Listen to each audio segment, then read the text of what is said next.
પંચમહાલ જિલ્લામાં આજે સ્થાનિક સ્વરાજ્યની ચૂંટણીનું મતદાન અત્યંત ઉત્સાહપૂર્ણ અને શાંતિપૂર્ણ માહોલમાં ચાલી રહ્યું છે।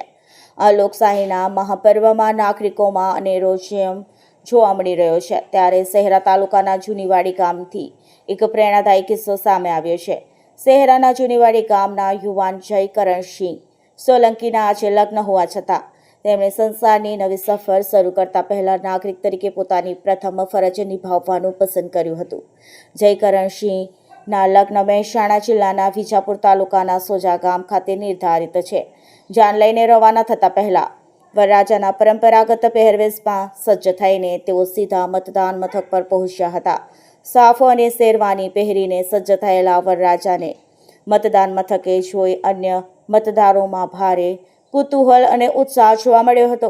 વરરાજાએ સંદેશ આપ્યો હતો કે લગ્ન જેટલા જ મહત્વના લોકશાહીના આ પર્વમાં મતાધિકારનો ઉપયોગ કરવો તે દરેક નાગરિકની જવાબદારી છે।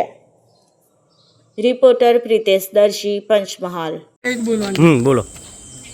આ મત મારો અધિકાર છે અને આજે હું મતદાન કરવા આવ્યો છું અને આજે અમારે 180 કિલોમીટર દૂર જવાનું છે અને મતદાન હતું એટલા માટે અમે થોડું લેટ થઈ ગયા અને હું અને મારા પરિવારને સાથે લઈને મતદાન કર્યું છે અને આપ સૌને વિનંતી છે કે આપ મતદાન કરશો। શું નામ આપનું? જય કરણસિંહ દિલીપસિંહ સોલંકી।